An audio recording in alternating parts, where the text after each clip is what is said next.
Mic नीचे। आप मुझे बूम दे दो, आप नीचे झुक जाओ, मुझे बूम दे दो। चेहरा तो दिखने दो। हाथ नीचे करो। आप वोट डालने जाएंगे, लेकिन इससे पहले क्या करेंगे इस मुकाबले में? आजचा अत्यंत महत्त्वाचा दिवस तुमच्यासाठी काय सांगणार? मतदानाला सुरुवात झालेली आहे, उत्साहही मोठा आहे, तापमान पण कमी झालेलं आहे, काय सांगणार?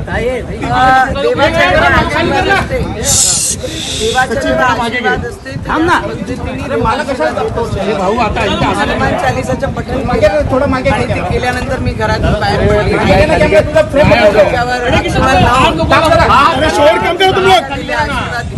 आणि आता मी मतदानासाठी प्रोसेस करणार आहे। लोकांचे फोन आम्ही मोदीजींच्या सोबत मतदान केला, तुम्हाला आशीर्वाद दिला, या पद्धतीचे पॉझिटिव्हनेस सकाळपासून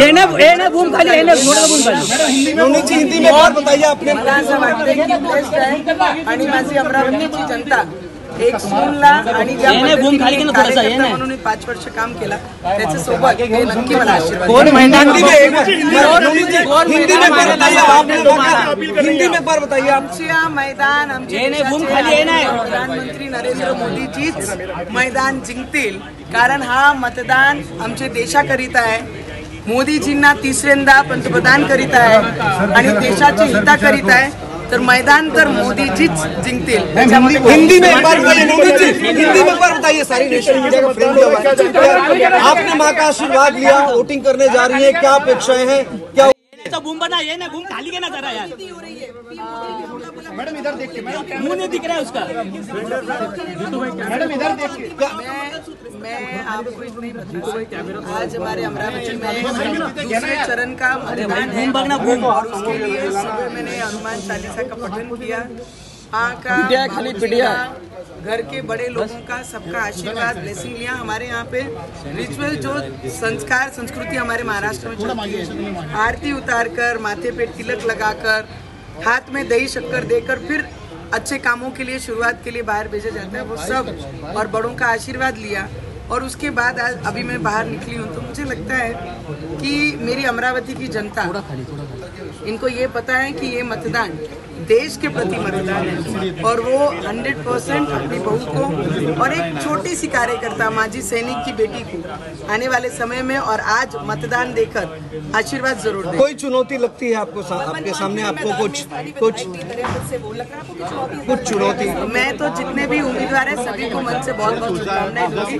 मैदान है, सभी का अधिकार है मैदान में लड़ना और सभी लड़ रहे हैं, उनको भी मेरी बहुत शुभकामनाएं। पर देश में प्रधानमंत्री नरेंद्र मोदी जी का मतदान है तो अमरावती कर ये जरूर जानती है कि विकास के लिए मोदी जी को हमको मतदान करना है और कमल चिन्ह पे मतदान करके अपने क्षेत्र का और विकास के हित में मतदान होना। इंद्र की नगरी है, कल से काफी आक्रामक हो रहे हैं, कह रहे हैं धर्म की लड़ाई नहीं, विकास की लड़ाई। हम विकास की लड़ाई लड़ रहे हैं और हम जिस तरीके से भी विकास की लड़ाई लड़ रहे हैं, मैंने बहुत साफ शब्दों में कहा है कि जितने भी उम्मीदवार हैं बहुत शुभेच्छाएं।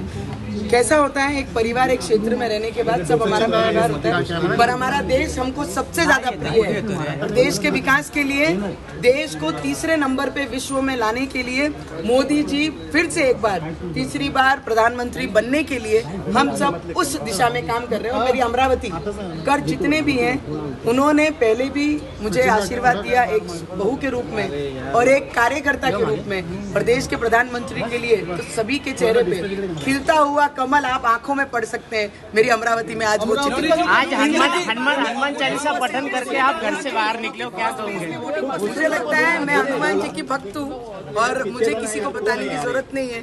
हनुमान चालीसा पठन जब मुझे हर रोज जब मैं गाड़ी में ट्रैवलिंग करती हूँ, बैठती हूँ और अपने आप को ऐसा फील करती हूँ कि मुझे मेरे हनुमान जी को 5 मिनट और 10 मिनट फिर से वापस से हनुमान चालीसा करना है, तो मुझे लगता है शुरुआत जो मैंने की है हर दिन की वो हनुमान चालीसा से की है। राजनीति हो रही है नमीन को लेकर भी पीएम मोदी ने हमला बोला और कहा कि कांग्रेस के मैनिफेस्टो में है कि वो महिलाओं का हक तक छीन लेगी, घरों तो घर छीन लेगी, मुझे तो भी छीन लेगी। आप 52 वर्ष और एक्सपेक्टेशन क्या कर सकते हैं इस देश की महिलाओं? इधर देखो मैडम सामने। तो इससे ज्यादा एक्सपेक्टेशन 52 वर्ष के जो कांग्रेस पक्ष के लोग भी बोलते हैं कि हमारा राहुल बाबू अभी समझदार हो गया है, तो 52 वर्ष अगर किसी को समझदारी के लिए लगता है तो उसमें मुझे कुछ बोलना नहीं है। इस देश का संविधान डॉक्टर बाबा साहेब अम्बेडकर जी जिस तरीके से इस देश के हर एक व्यक्ति के लिए संविधान लिखा है, जब तक सूरज रहेगा तब तक संविधान रहेगा और तब तक ये उनके अधिकारों के लिए हम लड़ते रहेंगे।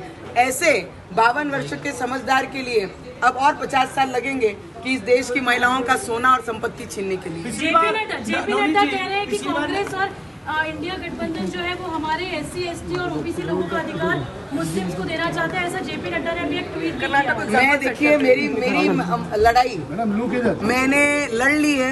मैं इतना ही कहना चाहूंगी कि मेरी अमरावती हमारे मोदी जी के साथ है, हमारी अमरावती विकास के साथ है, हमारी अमरावती इस देश के हित के साथ है, हमारी अमरावती के युवक आने वाली विकास चाहती है। तो इस देश के विकास के लिए मेरी अमरावती के सभी जनता पिछली बार कांग्रेस एनसीपी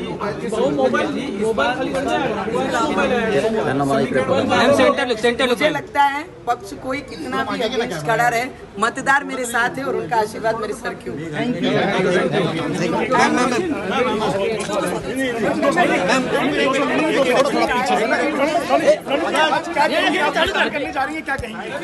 दो सवाल हिंदी में भाई, वोटिंग के बाद। अरे दादा मैं हूँ पीछे सामने वोटिंगच्या नंतर भाई एक मिनट भाई मंजिल माइक छोड़ना। मैं भाई गलत सिंगल आईडी शुरू किया ना मैंने।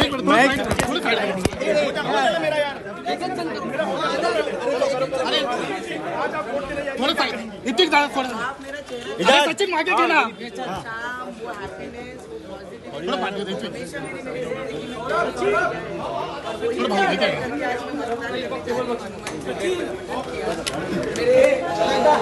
थोड़ा सचिन थोड़ा माझी बाईट होते ना बाबू सचिन तो थोड़ा पीछे हाँ तीस अडकलेला आहे ना संदीप थोड़ा पीछे और मैदान है, हर कोई लड़ सकता है। मंगलसूत्र का मामला है, ओबीसी आरक्षण का मामला है, आप कैसे देखते हैं सारे मामलों को चुनाव मैं आपको ये बता सकती हूँ 52 वर्ष के राहुल गांधी जी से लोग यही एक्सपेक्ट कर सकते हैं कि इस देश का जितना भी संवैधानिक हक इस देश के नागरिकों को मिला है वो छीनने की बात राहुल गांधी जी कर रहे हैं। खून पसीने की कमाई से महिलाएं अपना घर संपत्ति अपनी आने वाला भविष्य बच्चों का सिक्योर करती हैं, वो लेने की बात राहुल गांधी जी कर रहे हैं। तो मुझे लगता है इस देश की महिलाओं को मैं इतना ही कहना चाहूंगी, इस देश में उनका भाई नरेंद्र मोदी जी उनके साथ है, उनका परिवार का सदस्य रहकर वो उनके साथ है। सूरज चांद